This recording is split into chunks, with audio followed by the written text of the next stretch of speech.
Hey, WACC people, this is the OCT, Octavius Haye, and I want to thank you for tuning in to our page today. We greatly appreciate it.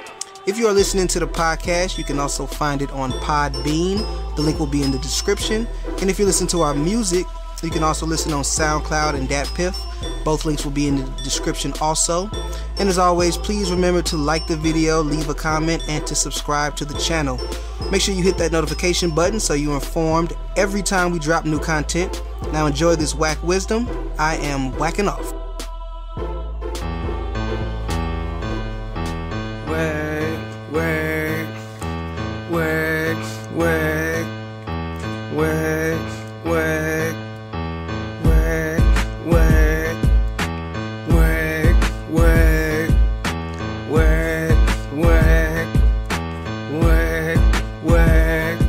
It's the WACCast podcast, yeah. Talk WACC to me, talk WACC to me, yeah. Talk WACC to me, talk WACC to me. It's the WACCast podcast, yeah. Talk WACC to me, talk WACC to me, yeah. Talk WACC to me, talk WACC to me.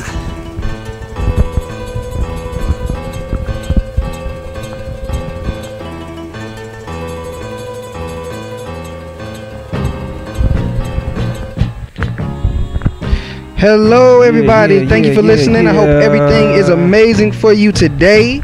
I am the Honorable OCT Octavius Haye, along with my co-host, the excellent E-Rob. What up, world? You are listening to the WACCast podcast.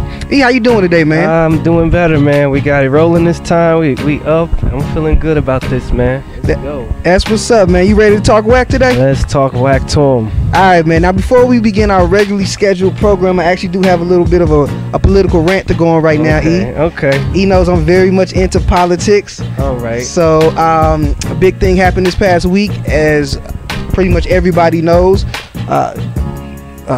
Joe Biden chose Kamala Harris as his vice president pick for his nomination for president of the United States.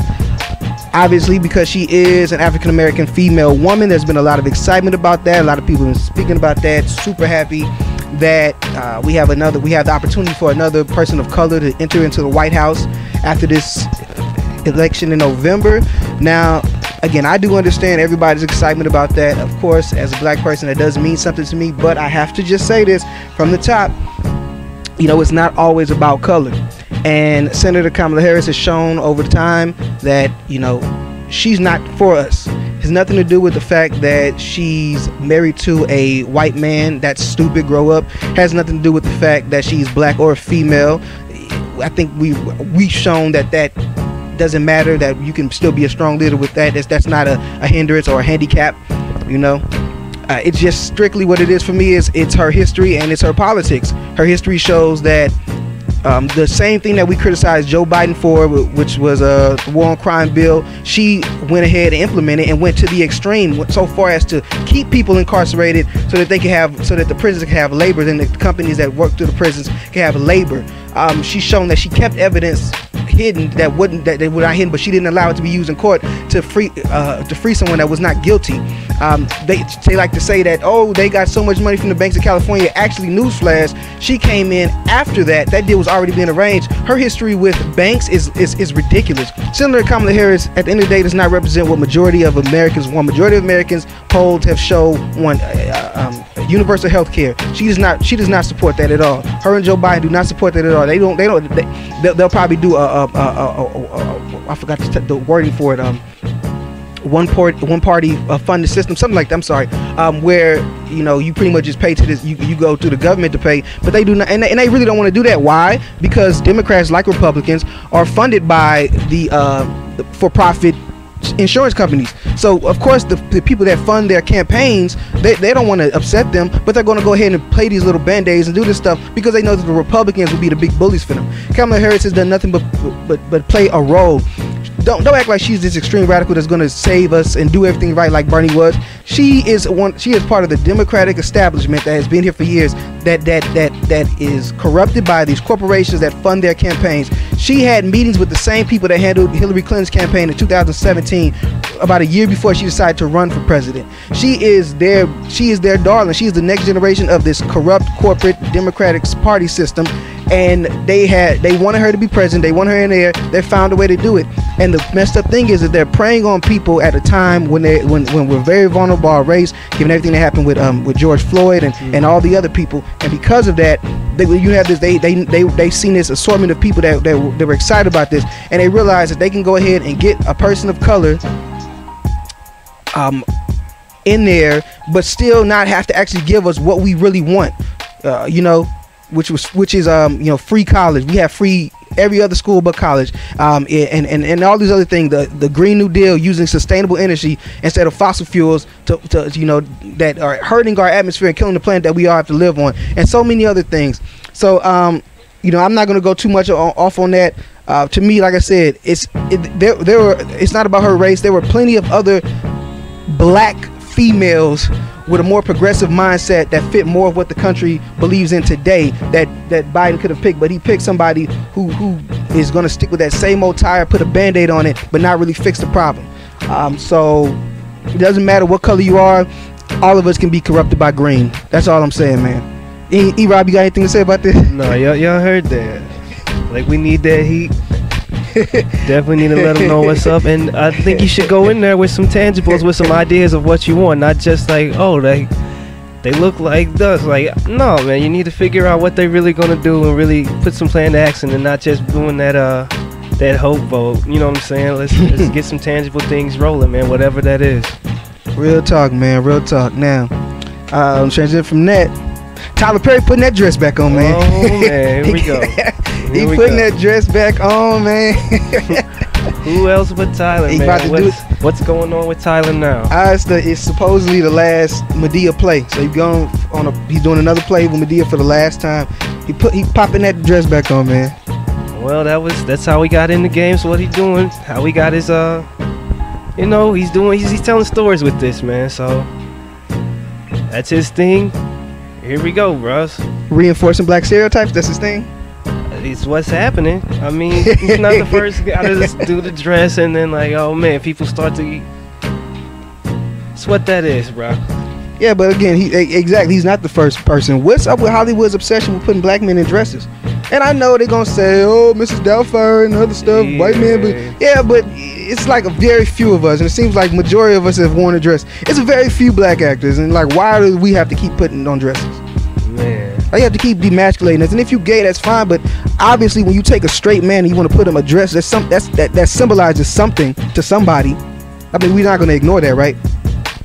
Yeah, that's just like, it's weird. It's just like, that's what we do. It happens. This is what we like in Hollywood. I mean, Hollywood. I just kind of expect that from Tyler Perry. It's what he's done, and that's his money making entity right there. So go back to your roots, I guess, and like he's gonna milk that cow. I'm like, I see that happening. Hold up, so are you telling me that you cool with Tyler Perry using negative black stereotypes to make money? The loud woman and now him, now you ain't gonna do this to me. Man. Tyler Perry, I don't know, bro. I always tell my guys, don't put on the dress. I wouldn't do that. I mean, it's comedy. It's in Atlanta. Like, Atlanta's a different thing, man. They got a lot going on there all the time, seems like. And this a lot of low down brothers in LA. You know what I'm saying? This is just truth, man. This is just so. Hey, man, it's a lot of boys on the D-low, man, motherfucker. But look, man, this thing, I can laugh at us. It's not the I talk that because that's what a lot of people say. I can laugh at us. I can laugh at black people. We can make jokes. We can be goofy. The thing about it is, they're not good movies, man. He has grown in no way as a writer at all. His characters are so one-dimensional and flat. His stories are just so basic and crappy. The dialogue is just like a child in middle school wrote it. He's just garbage, man. Maybe he'll put the focus on his writing now. He ain't gonna be doing the acting as much anymore, you know. He's got the whole studio. I would like to see something good come out of that. You know what I'm saying? Out of his Tyler Perry studio thing. Yeah, and as much as I don't like Tyler Perry, and I don't, it's fuck Tyler Perry for me all day. I just think that he's a terrible filmmaker. I think his success has mostly come just because his work ethic, and not so much from talent. He knows talented people. He gets talented people to come on his movies and plays and stuff, and then he proceeds to make them seem less talented with the crap that he gives them to deliver. But his work ethic is really what has made him this successful in Hollywood. And I'm gonna give him some love here. He has made it to where black people in entertainment business, not just actors, but people behind the scenes, have a job, and he works really hard on employing his people and giving them power as well. So that's a plus for him. Yeah. His movies are trash as hell, but that's a plus that at least he'll try to help his people out and get them work, which I can't hate on that. There you go. What you think his legacy gonna be? Do you think his legacy gonna be that, or you think his legacy gonna be that he set black people back 100 years? Got a lot of stuff. I feel like people are gonna see it both ways. When people are like, oh, but he helped us out, and then it's like, oh, but he put the dress on. Some people like, I ain't with that, and it's like, oh man. But I ain't even tripping off the dress for real. I mean, that's bad, but really, it's just the movies are so bad. I just think that people in Hollywood are gonna look at like this is what they like. This is entertainment. This is garbage. I think it's a classic quality versus quantity, and you're right. He's got a whole bunch of them, but like now we really look at substance and characters, and the quality just it ain't hitting every time. That's just real right there from my point. Hold on, let me. I gotta look up that one director name who made who directed Black Panther, made Fruitvale Station, because I feel like black people, if you put down a black person, they think you hate all black people. So for y'all ignorant niggas, let me try to find somebody to give some praise to. I think it's Ryan Coogler or something like that. Let me see. Ryan Coogler. Yeah, Ryan Coogler. That's a dope ass director. He's a black man, young. Oh, they say this man is 34 years old. Great, dope director. He's amazing, has a great future. I hope that he can get to where Tyler Perry is. So this isn't hate on a black man. I'm a black. I don't hate myself. I hate bad representation. I don't care what color you are. If you make something that's crappy, I'm not gonna put it to the side because you're black. That's stupid, and it will never be able to progress. You know what I'm saying, man? But yeah, at the end of the day, that's Tyler Perry. I think his legacy will probably be, I think right now we're looking at it, it's just bad filmmaking, but I think in another 20 years, he might step back from that and let actual talent people do stuff, and that might be his legacy, that he found a room for creative people of color to express themselves where they may not have been able to otherwise. I could see him being a bridge or a link and just being like, that's being the big thing. Like, who is it? Oh, he had the studio. It's the guy with the studio. I could see that happening. Maybe like the movies are gonna be the movies, all right, and people gonna feel they feel about them. But then ultimately, when you did that, and we can see a difference in all of that, if it really goes down like that, like it ain't a bad legacy at the end. You know what I'm saying? Yeah, it's not a bad legacy at the end, man. That's why I say I think that's what's really gonna be for him down the line. I think even though he's been in the game for a while, it's, believe it or not, it's still too early to decide what his legacy is gonna be. How long has he been, like, maybe not active, but as big? Maybe 20 years, a little bit over 20 years, over 20 years at this point. I think maybe, I don't know. But it's close. It's around there. So he's still got time to define his legacy. He's not dead yet. Yeah, I feel like he'll be looked at with Jordan Peele, because I feel like he's doing big things too. Just getting in the mix and doing the director thing. Jordan Peele, another one who's doing big things. People really seem to like him. He just started right now, so we'll see where he goes. I like Get Out, but I didn't like that other one. And then it's like, I don't really like his Key and Peele. I didn't really like the Comedy Central show, but some of his movies, I'm like, man, I really like that. Whatever you get the Comedy Central is that. You know you like Balake. He had a few ones hit, all right, but majority of them are like, poor man's Dave Chappelle show. So I guess the racist zombies was funny to me too. When they wasn't biting no black people because they was racist. That shit was funny. Hit or miss with the comedy, but you know what? He's still doing things. I feel like he'll have a good legacy too when it all is said and done. Yeah, we'll see. What you think about what's your opinion with Monique? You know how she feels about everybody. Her, she wanted the money for Netflix. So right. Did something else happen that I need to know about? Nah, we just was talking about Tyler Perry, and she was complaining about Tyler Perry. So it made me think about her. Well, last thing I remember, she wanted the money for the Netflix, and it was like, your Netflix might... I don't think I was on point when that happened, and then and again, she's... Monique... don't got nothing against Monique, man. Look, man, What's I got up, a lot man? against Monique, so I Okay. guess I got to say this stuff. There we go. Okay, but I don't like is when somebody who's clearly been in the entertainment business for a long time and knows how this works tries to use real life issues again, just like the Democrats are doing, using that she's a woman of color to make you feel sorry for her and think that wrong is being done to her. When we all know how this goes, and if you don't know, it's common sense. You get paid what you can put back in. So when she said, oh, they paid Dave Chappelle and Chris Rock was $40-50 million and they wouldn't even offer me that, it's because Dave Chappelle and Chris Rock will pack in a bigger house. When you say, oh, I put asses to seats, how many asses to seats compared to what Dave Chappelle and Chris Rock are putting in? How many asses to seats compared to them? You say that you've been in a movie star, that was all this old stuff. Yes, you are a legend, but the legend status gets you in the door.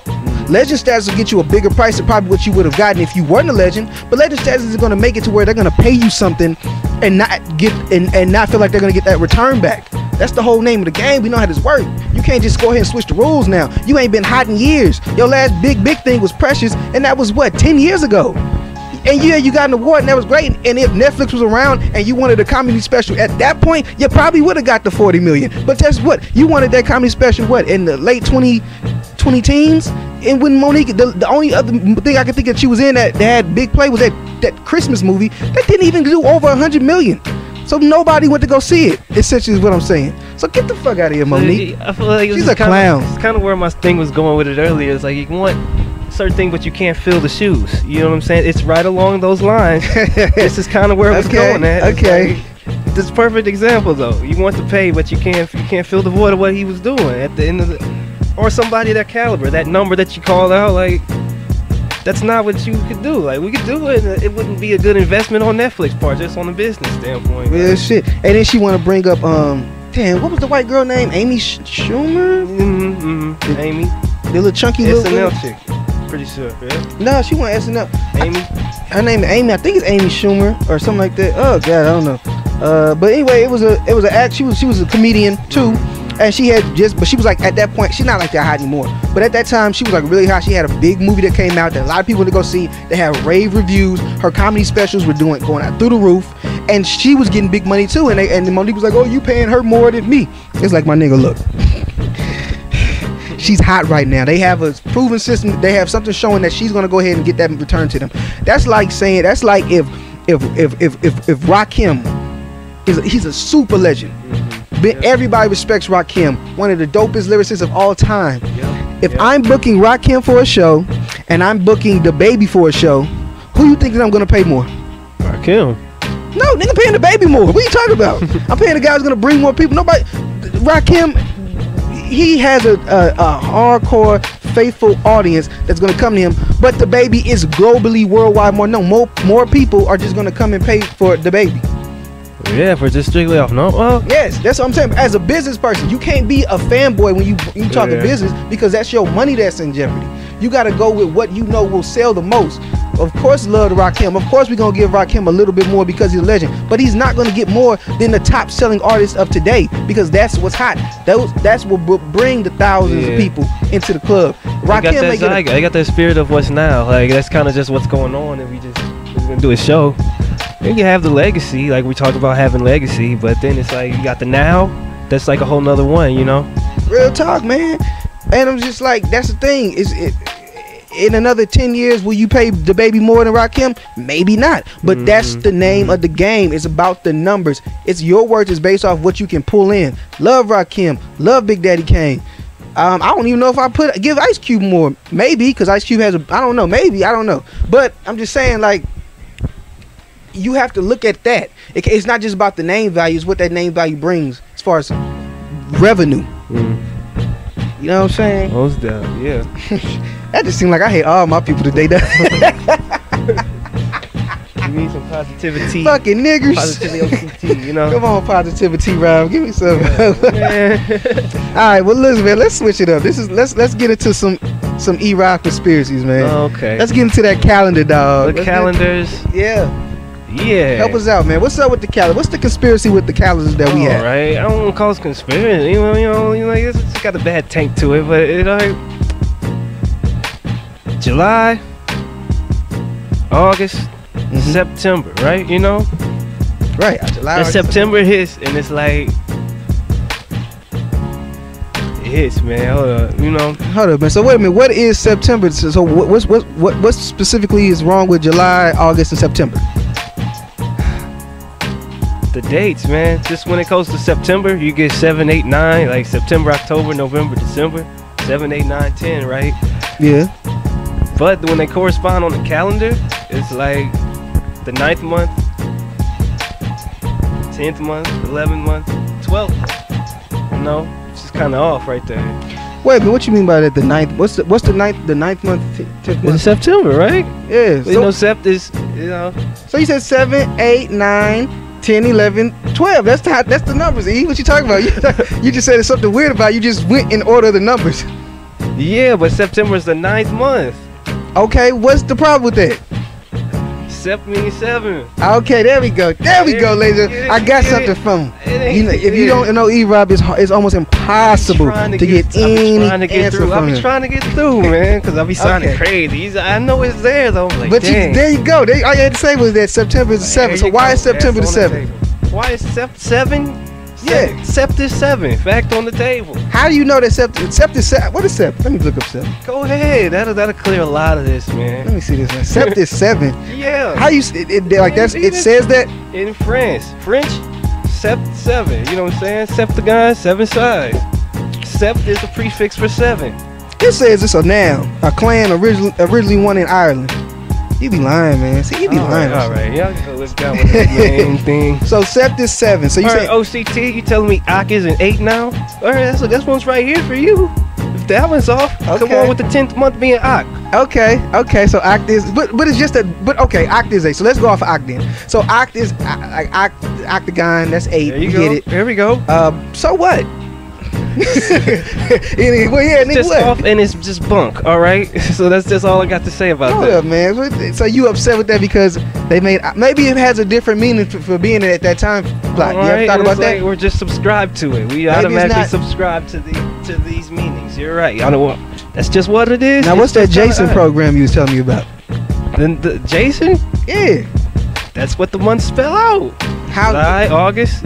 August. Okay. September, 8. October, November. Okay. Now, and it's right when the 7 and the 9 hit. Like it's right in the middle of the Jason. Okay. So what's up with the? Is it just? Did that have any meaning? Any particular meaning? I feel like it's there. I feel like it's there. there. This nigga just beefing. You just beefing with the calendars, but you ain't got nothing. All right. You can call this a whack beef, but it's there, and it'll be back. This is like the correct spelling of whack beef. Okay.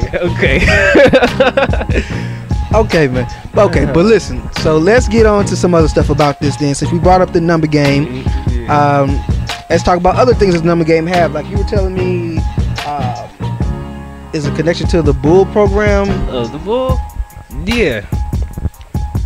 So Sept, it just goes back to it goes into the Egyptian stuff, which is his religion. I try not to even just hit on these, but then it goes into the Bull, bro. America was like home of the free buffalo bison, you know. It's in there, you know what I'm saying? But America didn't create the calendars. No. There's some stuff that's native to the land. Like it's in certain native mythologies that we we lost, and maybe we don't see the connection. And maybe that's where I'm trying to go for a lot of these things. Trying to find some connections to some of these things that it's rooted in, and it's seems like a reach sometimes, but I got to, bro. Some of these be connecting, and when they do connect, that's when I feel, hey, I don't even have that I told you so energy, but Warhol. Hey, stuff be linking up, man. Dang, you are a great politician, man. You said so much, man. What? Okay, so all right, man. Okay, so let's talk about this. How does the Archangel Michael fit into all this? People want to be like Mike, yeah. Okay. Yeah. People want to be like Mike. Mike Michael Jordan from the Chicago Bulls, which I guess gets into the Bull program. You're telling me. And about. I guess it goes into the stars. There's some stars named Michael. People look up to, try to emulate, try to be like. Okay. So, but I think I'm confused here. So, what's the connection between the Bull program and Michael Jordan? Well, there's Michael. This is the angel of that. Right. And he's just, the Bull. He is Chicago Bull, so there is that one in the basketball. But that's it. That's the only connection between the Bull and Michael. Is just Archangel Michael that's gonna fight the devil, and Michael Jordan. There's like nothing else. I feel like it's just it's in their spirits. I don't really got it, but it's like you can tell, man. Well, you know. This dude, man. He don't like to be challenged. And when you challenge him, I don't like the debate. The debate tricks. You see, he's good at debating. Where's that? Finding them angles. Okay, man. So finally, all right. So since we kind of got through that, so again, just to be clear, you're saying that the Archangel Michael, again, the one who's is prophesied to battle Satan, the devil, Lucifer, whatever you call him, man. His connection with the Bull is just because he has the same first name as Michael Jordan, who played for the Chicago Bulls. I'm just trying to understand. I'm not even sure that's how I said it. I don't even know where I'm going with it. I don't know. I don't know, man. And the Michael is Michael. Just take your pick. All right. If you want to be like him, be like him. But I don't know, man. And you said in the Sept, what was the connection between Sept and the Bull program again? Oh, it was like it went to the Egyptian. Seth was a strengthener of the land. So it was a god. Yeah, it had some religious some along them lines, bro. We need to do the research and come with it, huh? Yeah, bro, you need to do this research, man, because I'm too whacked up for it right now, man. This is some. I think you got something that we can piece together. So basically, basically the last thing I know you were telling me about is how most religions have the same stories. They have similar stories and or say a similar story. Let me say that. It's like mythologies will have the same kind of Christ type figures, and not just that. You'll see alignments in several of different characters and roles, and the names get changed, but the roles will still be similar. Okay. So you said that kind of causes people to have friction because of different names. It's just on the religious line. Like if you see this as a Jesus or whatnot, you're more likely to just go along with that, and maybe you don't see a Christ figure as a Buddha or as a Krishna. The names get changed, but a lot of the characters and the actions will stay the same. Okay, so you're not tied to one religion then? Yeah, it's a good way to see it, Okay. I like to go by, I call it syncretism. Some other go by that too. It's taking a piece from here, and then finding the alike. You know what I'm saying? And piecing together one of your own understanding. Okay, some might say that's trying to play all sides. Well, God don't like that, man. Well, I feel like there's a difference between religion and spirituality. I feel like religion definitely does divide, but spirituality is that one force that is, no matter what you want to call it. Alright, that's dope. I would agree with that, man. I'm just playing devil's advocate right now. I got you. You do what you rooted in, right? Yeah, you right. I gotta keep that in. There you go. And maybe that's the analytical in you that just, we gonna find that. We gonna figure it out. We gonna pick that brain apart, huh? Yeah, man. You gotta be able to. Hey, man. All I say is, it's not. I know you say you don't like to debate or argue, but you gotta be able to prove your point. You gotta be able to back up what you say, especially if you're trying to convince other people. It don't always gotta be an argument, but sometimes people just really want to know stuff. You're right. So you gotta be able to give them kick some knowledge to them, man. Knowledge is, bruh. There you go. That's that whack wisdom right there, bro. Whack wisdom all day. That's what we give all day. We give whack wisdom, man. At least we try to. It's something. I feel like we'll get better at getting that out. All right. Hey, man, look. If we give you some shit that was hard, that like we said, that's whack wisdom. And if we give you some shit that wasn't hard, nigga, we whack niggas. So hey, you gotta look at it like that, man. You gotta understand that. Yeah, though, man. You got anything else for us today, though, E? That's shit, man. It's August, September. Enjoy life, man. All right. Most definitely enjoy life. Well, that's our show, y'all. Thank you for taking in all of our whack wisdom today. Yes. And we hope you return You said that's all you got to say. So this is the WACCast podcast, and we are whacking off. Whack off. It's the WACCast podcast. Yeah. Talk whack to me. Talk whack to me. Yeah. Talk whack to me. Talk whack It's to the me. WACCast podcast. Yeah. Talk whack to me. Talk whack to me. Yeah. Talk whack to me. Talk whack to me.